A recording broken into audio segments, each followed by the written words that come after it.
যোদ্ধা আমরা রক্ত দান করতেছি, এটা তো মহৎ কাজ।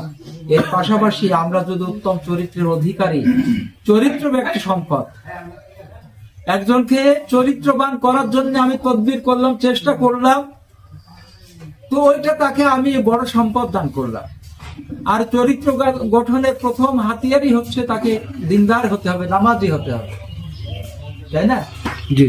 আমরা যদি দেখা যাচ্ছে যে রক্ত দান করলাম কিন্তু নামাজি হলাম না, তাহলে আমার শুধুমাত্র পার্থিব জীবনেই সেই দানটা হলো, এর প্রতিদান আমি পেতেও পারি, নাও পারি। কেন? যে কিয়ামতে মানুষের প্রতিদান পাবে তার ইমানের উপর নির্ভর করে।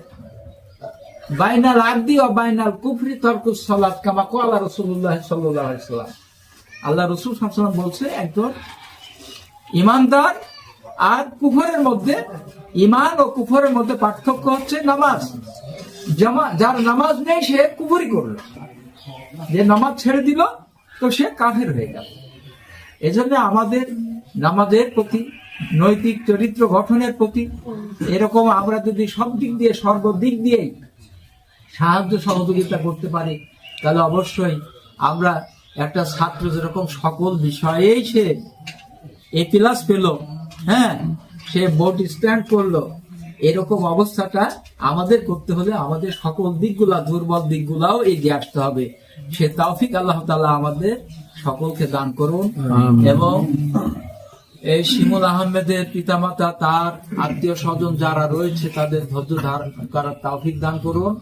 এবং শিমুল আহমেদকে যেন এই রক্তদানের ওসিলা করে আল্লাহ তাআলা কিয়ামতের ময়দানে তাকে ক্ষমা করে দিয়ে তাকে শহীদ মর্যাদার সঙ্গে আল্লাহ তাআলা জান্নাতবাসী করে সে তৌফিক দান করুন। আমিন। ওয়া মা আলাইনা ইল্লাল বালাগুল মুবিন।